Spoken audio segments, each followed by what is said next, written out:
Hello മക്കൾസ്, Babu സാറാണേ. എല്ലാവർക്കും പുതിയൊരു വീഡിയോയിലേക്ക് സ്വാഗതം. മക്കളെ, നിങ്ങളെല്ലാം പരീക്ഷയൊക്കെ പഠിച്ച് ഗംഭീരമായിട്ട് എഴുതിക്കൊണ്ടിരിക്കുകയാണ്. ഇനി നമുക്ക് വരാനുള്ള ഹിന്ദി പരീക്ഷയാണ്. ഹിന്ദിയിൽ നമുക്ക് ഫുൾ മാർക്ക് സ്വന്തമാക്കേണ്ടതുണ്ട്. ഞാൻ വന്നിരിക്കുന്നത് ഈ വീഡിയോയിൽ ഏറ്റവും പ്രധാനപ്പെട്ട 2 പോസ്റ്ററുകളെ കുറിച്ച് പറയാനാണ്. ഒരു പോസ്റ്റർ നിങ്ങൾക്ക് 4 മാർക്കാണ് കിട്ടുന്നത്. ഓക്കെ മക്കളെ, നമുക്ക് പഠിക്കാനുള്ള ഏറ്റവും പ്രധാനപ്പെട്ട പാഠങ്ങളിലൊന്നാണ് റൈൻ ബസേരയും രാത്രികാല വാസസ്ഥലത്ത് എന്നുള്ളത്. അമൃതലാൽ ബേഗഡ്ജി ഒരു നർമ്മദാ നദീ തീരത്തോടുള്ള യാത്രയിൽ ഒരു ദിവസം രാത്രിയിൽ ഒരു ഗ്രാമത്തിൽ പത്തോഡ എന്ന് പറയുന്ന ഗ്രാമത്തിൽ എത്തിക്കഴിഞ്ഞ സമയത്ത് അന്ന് രാത്രിയിൽ അവിടെ സംഭവിച്ച കാര്യങ്ങളെ യാത്രാ വിവരണത്തിൽ നിന്ന് എടുത്ത ഭാഗമാണ് നമുക്ക് റൈൻ ബസേരയും എന്നുള്ളത്. അദ്ദേഹം അവിടെ രാത്രി എത്തി ചോട്ടുവിൻ്റെ കൂടെ ഒരു ടെമ്പിളിൽ താമസിക്കാൻ നാട്ടുകാർ സൗകര്യം ചെയ്തു കൊടുത്ത സമയത്ത് അദ്ദേഹം അവിടെ കിടക്കുകയാണ്. രാത്രി ഭക്ഷണങ്ങളൊക്കെ കഴിച്ച് 2 പേരും കിടക്കുന്ന സമയത്ത് പാതിരായ സമയത്ത് ഒരു മനുഷ്യൻ തൻ്റെ കാലിലെടുത്ത് പിറുപിറുക്കുന്നത് കണ്ടു. അദ്ദേഹം പിന്നീട് എഴുന്നേറ്റിട്ട് വലിയ ഭീകരാന്തരീക്ഷം സൃഷ്ടിച്ചുകൊണ്ട് ഓരോരുത്തരോടും നിങ്ങൾ ആരാണ്, എന്താണ്, ഞാൻ CID ആണ്, നിങ്ങൾ കള്ളന്മാരാണോ എന്നൊക്കെ അന്വേഷിച്ചു. അവസാനം ഇവരുടെ പെട്ടിയിൽ എന്താണെന്ന് ചോദിച്ചു. പെട്ടി തുറന്ന് ഓരോ വസ്തുക്കളെടുത്ത് വലിച്ചു പുറത്തേക്ക് എറിഞ്ഞു. അപ്പോൾ അതിൽ 3 പുസ്തകങ്ങൾ കിട്ടിയപ്പോൾ അദ്ദേഹം ആ പുസ്തകത്തെ വളരെ റെസ്പെക്റ്റോടുകൂടി എടുത്തിട്ട് അതിൽ തന്നെ വെച്ചു. എന്നിട്ട് അമൃതലാൽ ബേഗഡിൻ്റെ അടുത്തേക്ക് വന്ന് ചോദിച്ചു, നിങ്ങൾ ആരാണെന്ന് ചോദിച്ചു. ഞാനൊരു അധ്യാപകനായിരുന്നു, ഇപ്പോൾ റിട്ടയർഡായി എന്ന് പറഞ്ഞപ്പോൾ, ഓഹോ അധ്യാപകനാണോ, എന്നാൽ ഉറങ്ങിക്കൊള്ളൂ എന്ന് പറഞ്ഞു. ഉടനെ തന്നെ അദ്ദേഹം വേഗം തൻ്റെ പുതപ്പെടുത്ത് പുതച്ചാൻ കിടന്നു.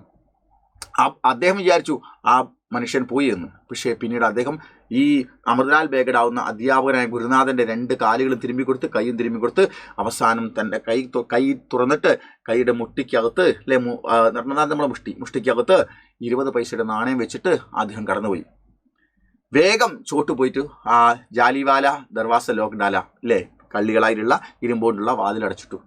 പിറ്റേ ദിവസം രാവിലെ അവർ പോകുന്ന സമയത്ത് ആ വാതിൽ തുറന്നു കൊടുത്ത ടെമ്പിളിൻ്റെ ഗേറ്റൊക്കെ തുറന്നു കൊടുത്ത ഗ്രാമീണനായ യുവാവിനോട് പറഞ്ഞു, ഇന്നലെ വലിയ ഒരാൾ വന്നിട്ട് ഭീകരാന്തരീക്ഷം സൃഷ്ടിച്ച് ശ്രമിച്ചു, നിങ്ങളാരും ഞങ്ങളെ രക്ഷിക്കാൻ വരാമെന്നത് എന്തായിരുന്നു ചോദിച്ചപ്പോൾ, എന്താ കാര്യം എന്ന് വെച്ചു. ഇന്നലെ ഒരാൾ വന്നിട്ട് വലിയ ഭീകരാന്തരീക്ഷം സൃഷ്ടിച്ചു, ഇങ്ങനെ പ്രശ്നങ്ങളൊക്കെ ഉണ്ടാക്കി എന്ന് പറഞ്ഞപ്പോൾ അദ്ദേഹം പറഞ്ഞു, ഇന്നലെ രാത്രി ഞാൻ ഇവിടെ ഇല്ലായിരുന്നു, ഞാൻ പാടത്ത് ഞങ്ങൾ സോയാബീൻ വിളവെടുത്തിട്ടതുകൊണ്ട് അവിടെ കാവൽ നിൽക്കാൻ പോയതായിരുന്നു. പിന്നെ നിങ്ങളെ ഇന്നലെ വന്ന് ഭീകരാന്തരീക്ഷം സൃഷ്ടിച്ച് പ്രശ്നം ഉണ്ടാക്കിയെന്ന് പറയുന്ന മനുഷ്യൻ ആ മനുഷ്യനാണ്. അദ്ദേഹം എൻ്റെ ഫാദറാണ്.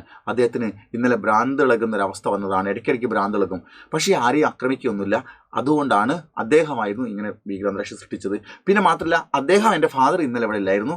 അദ്ദേഹമാണെങ്കിൽ അനുജന്മാരുടെ അടുത്താണ് താമസിക്കുന്നത്. പക്ഷേ ഞാൻ പോയതിന് ശേഷമാണ് വന്നത്. അതുകൊണ്ട് എനിക്കിങ്ങനെ സംഭവങ്ങളൊന്നും അറിയില്ലായിരുന്നു പറഞ്ഞു. ഏതായാലും ഈ പാഠവുമായി ബന്ധപ്പെട്ട് അമൃതലാൽ ബേഗഡ് പറയുന്നു, എൻ്റെ ജീവിതത്തിൽ എനിക്ക് കിട്ടാവുന്ന ഏറ്റവും വലിയ ബഹുമതിയാണ് എന്നെ അധ്യാപകനാണെന്ന് അറിഞ്ഞ സമയത്ത് റെസ്പെക്റ്റ് ചെയ്ത് എനിക്ക് കയ്യിൽ വന്ന 20 പൈസയും തന്നു. ഞാനത് ഇപ്പോഴും എൻ്റെ ജീവിതത്തിൽ കാത്തു സൂക്ഷിക്കുന്നതാണ്.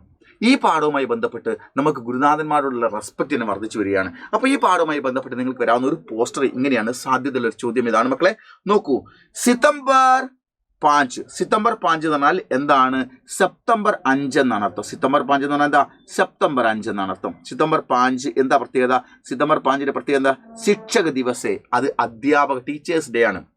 ഈ അവസരത്തിൽ ആപ്കെ സ്കൂൾ നിങ്ങളുടെ സ്കൂളിൽ ഒരു ഭ്രാന്തൻ പോലും ആ ഗുരുനാഥന്മാരെ ബഹുമാനിച്ചു അല്ലേ? അപ്പോൾ നമ്മൾ പക്വതയുള്ള നമ്മൾ എത്ര റെസ്പെക്റ്റ് അധ്യാപകന്മാരെ. സിതംബർ 5 ശിക്ഷക് ദിവസ് ഹെ. ഈ അവസരത്തിൽ ആപ്കെ സ്കൂൾ നിങ്ങളുടെ സ്കൂളിൽ ശിക്ഷക് രാഷ്ട്ര നിർമ്മാത, അധ്യാപകൻ രാഷ്ട്രശില്പിയാണ് എന്ന വിഷയ पर एक संगोष्ठी होने वाला है. ഒരു സെമിനാർ സംഘടിപ്പിക്കാൻ പോകുന്നു. इसके लिए एक പോസ്റ്റർ തയ്യാർ കരേ. ആ സെമിനാറിലേക്ക് പങ്കെടുക്കാൻ വേണ്ടി ആളുകളെ ക്ഷണിച്ചുകൊണ്ടുള്ള ഒരു പോസ്റ്റർ തയ്യാറാക്കാനാണ് നിങ്ങളോട് പറയുന്നത്. അങ്ങനെയാണെങ്കിൽ ആ പോസ്റ്റർ നമുക്ക് ഇങ്ങനെ എഴുതാം. അധ്യാപക ദിനത്തിന്റെ പോസ്റ്റർ എഴുതാൻ വേണ്ടി പറഞ്ഞാൽ നമുക്ക് ഇങ്ങനെ എഴുതാം. അധ്യാപക ദിനവുമായി ബന്ധപ്പെട്ട് സ്കൂളിൽ നടക്കുന്ന സംഗോഷ്ഠി സെമിനാറിന്റെ പോസ്റ്റർ പറഞ്ഞാലും നമ്മൾ ഇങ്ങനെയാണ് എഴുതേണ്ടത്. നോക്കൂ മക്കളെ, പോസ്റ്റർ 5 സിതംബർ എന്ന് നമ്മൾ മുകളിൽ എഴുതി. എന്നിട്ട് ശിക്ഷക ദിവസ് എന്ന് ടീച്ചേഴ്സ് ഡേ എന്ന് എഴുതി. എന്നിട്ട് സംഗോഷ്ഠി എന്ന് നമ്മൾ എഴുതി. സംഗോഷ്ഠി എന്ന് പറഞ്ഞാൽ സെമിനാർ എന്നാണ് അർത്ഥം. എന്നിട്ട് ശിക്ഷക രാഷ്ട്ര നിർമ്മാത എന്ന് പറഞ്ഞാൽ ശിക്ഷക ടീച്ചർ രാഷ്ട്ര നിർമ്മാത. രാഷ്ട്ര നിർമ്മാത ടീച്ചേഴ്സ് എന്താണ്? രാഷ്ട്രശില്പികളാണ് എന്ന്. ശിക്ഷക രാഷ്ട്ര നിർമ്മാത ടീച്ചേഴ്സ് രാഷ്ട്രശില്പികളാണ്. എന്നിട്ട് താരിഖ്, ഇതിനെ കുറിച്ചാണ് നമ്മളെ വിഷയം നടക്കാൻ പോകുന്നത്. 5 സിതംബർ എന്ന് പറഞ്ഞാൽ എന്താണ്? സെപ്റ്റംബർ മാസം 5-ാം തീയതി. എന്നിട്ട് പ്രായ്, സമയം പ്രാത് 10 ബജെ, രാവിലെ 10 മണി. ആ സമയം നിങ്ങൾക്ക് 2 ബജെന്നോ 4 ബജെന്നോ 2 ബജെയൊക്കെ ആയിരിക്കും നന്നാവുക അല്ലെ, 10 ബജെ. എന്നിട്ട് സ്ഥാൻ, എവിടെയാ സ്ഥലം? വിദ്യാലയ് സഭാഗാർ എന്നാണ്, അല്ലെങ്കിൽ സഭാഗൃഹ് എന്ന് പറയാം. വിദ്യാലയ് സഭാഗാർ എന്ന് പറഞ്ഞാൽ സ്കൂൾ ഓഡിറ്റോറിയം എന്നാണ് അർത്ഥം. എന്നിട്ട് നമ്മൾ ഇവിടെ പ്രത്യേക ഒരു ബ്ലോക്കിൻ്റെ അകത്ത് ഇരുന്ന പ്രത്യേകമായിട്ടുള്ള പരിപാടി എന്താ, പ്രേരണാദായി ഭാഷൺ. എന്താ പ്രേരണദായി? നമുക്ക് പ്രേരണ നൽകുന്ന ഭാഷൺ സ്പീച്ച് നടക്കും, അതായത് മോട്ടിവേഷൻ സ്പീച്ച് ഉണ്ട് അവിടെ. ഓക്കെ. അടുത്തത് ശിക്ഷക് സമ്മാൻ സമാരോഹ്, ശിക്ഷക് ടീച്ചേഴ്സിനെ ആദരിക്കുന്ന പരിപാടിയും ഉണ്ട്. സബ്കാ സ്വാഗത്, എല്ലാവരെയും സ്വാഗതം ചെയ്യുന്നു. ഓക്കെ. എന്നിട്ട് വേണമെങ്കിൽ നിങ്ങൾക്ക് സ്കൂൾ ഏറ്റവും അടിയിൽ സ്കൂൾ ഹിന്ദി ക്ലബ്ബ് എന്ന അടിയിൽ പേര് എഴുതി ചെയ്യാം.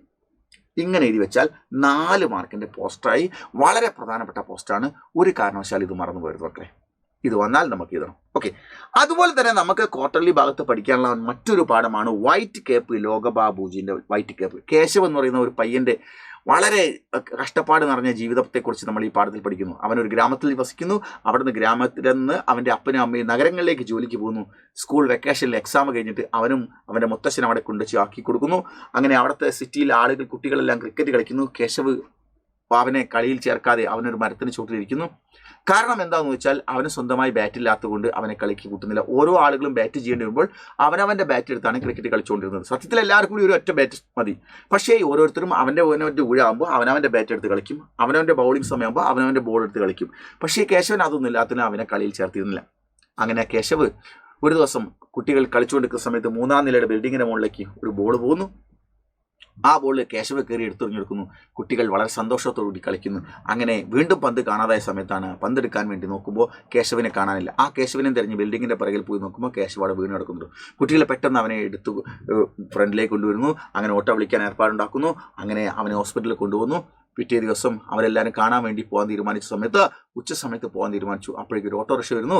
ആ ഓട്ടോറിക്ഷയിൽ ആ കേശവൻ്റെ അപ്പനും അമ്മയും ഇറങ്ങി പോകുന്നു. അപ്പോൾ ഡ്രൈവറോട് അന്വേഷിക്കാൻ വേണ്ടി കുട്ടികൾ പോയ സമയത്ത് അവർ പറയുന്നു അവനെ നാട്ടിലേക്ക് കൊണ്ടുപോവുകയാണ്. അപ്പനും അമ്മയും സാധനങ്ങൾ എടുക്കാൻ വേണ്ടി പോയിരിക്കുകയാണ്. ഇതാ വണ്ടിയിൽ കേശവ് കൊണ്ടുവന്നു. അങ്ങനെ അവർ കേശവനെ കാണുന്നു. കേശവനെ അപ്പനും അമ്മയും ചേർത്ത് കൊണ്ടുപോകുന്ന സമയത്ത് ഇവർ ഓട്ടോയ്ക്ക് ചുറ്റും വളയുന്നു. എന്നിട്ട് തങ്ങൾക്കുണ്ടായിരുന്ന ബാറ്റും സ്റ്റമ്പും ബോളും ക്യാപ്പും എല്ലാ ഷീൽഡും എല്ലാം തന്നെ കേശവന് കൊടുക്കുന്നു.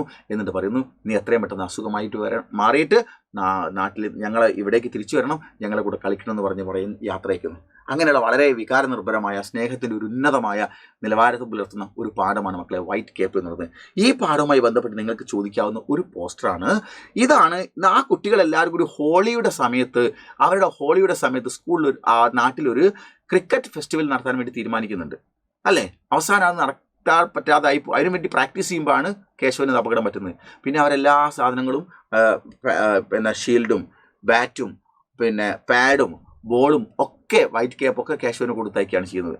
അപ്പോൾ ഈ പാഠവുമായി ബന്ധപ്പെട്ട് നിങ്ങൾക്ക് വരാവുന്ന മറ്റൊരു പോസ്റ്ററാണ് ഇങ്ങനെ ആപ്കെ ഗാവുമേ, നിങ്ങളുടെ സ്കൂളിൽ ഓണം കെ അവസർ പർ, അത് ഓണമെന്നോ ക്രിസ്മസ് എന്നോ ഈദെന്നോ ദിവാലിയെന്നോ എന്തെങ്കിലുമൊക്കെ പറയാം. അവസർ പർ ക്രിക്കറ്റ് സ്റ്റംപ് മാച്ച് ഹോനെ വാലാ ഹേ, ക്രിക്കറ്റ് മാച്ച് നടക്കാൻ പോവുകയാണ്. ഇസ്കേ ലിയേ ഏക് പോസ്റ്റർ തയ്യാർ കരേ, അതിനുവേണ്ടി ഒരു പോസ്റ്റർ തയ്യാറാക്കാനാണ് നിങ്ങളോട് പറയുന്നത്. അങ്ങനെയാണെങ്കിൽ നിങ്ങൾ എഴുതേണ്ടത് ഇങ്ങനെയാണ്: ഓണം ക്രിക്കറ്റ് മഹോത്സവ് 2025. ഓണം ക്രിക്കറ്റ് മഹോത്സവ്, ദീപാവലിയാണ്, ദീപാവലി ക്രിക്കറ്റ് മഹോത്സവ്. എന്താണ് ഫെസ്റ്റിവലിന്റെ പേര് പറഞ്ഞിട്ടുള്ളത്. എന്നിട്ട് നിങ്ങൾ നോക്കൂ, ഓണം കെ ഉല്ലാസ് പർ, ഓണത്തിന്റെ ഉല്ലാസ സമയത്ത് അല്ലെങ്കിൽ ഏതെങ്കിലും ഫെസ്റ്റിവലാണ്, ആ ഫെസ്റ്റിവലിന്റെ ഉല്ലാസ സമയത്ത് ഹം ആപ്കെ ലിയേ, ഞങ്ങൾ നിങ്ങൾക്ക് വേണ്ടി ലാ രഹേ ഹേ, കൊണ്ടുവന്നിരിക്കുന്നു രോമാഞ്ചക ക്രിക്കറ്റ് മാച്ച്, വളരെ ആവേശം ജനിപ്പിക്കുന്ന ക്രിക്കറ്റ് മാച്ച്. എവിടെ വെച്ച് എന്ത് എന്നൊക്കെ പറയാൻ പോകുന്നു. സ്ഥാൻ എന്ന് ഡാഷ് കൊടുക്കുക, താരിഖ് ഡാഷ് കൊടുക്കുക, സമയം, ഇതൊക്കെ നമ്മൾ സ്ഥലം നമ്മുടെ ഗ്രാമത്തിൻ്റെ പേര് എഴുതണം, താരിഖ് ഡേറ്റ് ഇടണം, സമയം ഇടണം. ഓക്കെ, അതവിടെ ഡാഷ് ചെയ്ത് കൊടുത്താൽ മതി. എന്നിട്ട് പറയുന്നു സംഗീത്, സംഗീതത്തിൻ്റെയും, മസ്തി ഉന്മാദത്തിൻ്റെയും, ദോസ്തി സൗഹൃദത്തിൻ്റെയും, ഖേൽക്കാ ജുനൂൻ കളിയുടെ ആവേശം. ഓക്കെ, എന്നിട്ട് സബ്കാ ഹാർദിക് സ്വാഗത്, എല്ലാവർക്കും ഹൃദയം നിറഞ്ഞ സ്വാഗതങ്ങൾ, സബ്കാ ഹാർദിക് സ്വാഗത്. എന്നിട്ട് ആയോജൻ സമിതി, ആയോജൻ സമിതി തന്നെ ക്രിക്കറ്റ് പരിപാടി ആസൂത്രണം ചെയ്യുന്ന കമ്മിറ്റിയാണ് ആയോജൻ കമ്മിറ്റി. അത് നമ്മൾ പറയുന്നത് പ്രോഗ്രാം കമ്മിറ്റി എന്നാണ്.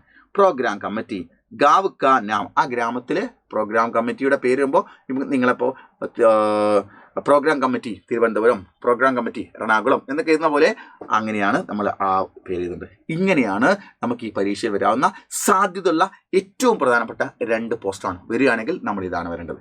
ഓക്കെ, അപ്പോൾ നമ്മളിത് ഗംഭീരമായിട്ട് പഠിക്കണം. പരീക്ഷയ്ക്ക് നമുക്ക് ഫുൾ മാർക്ക് സ്വന്തമാക്കണം. Okay, by.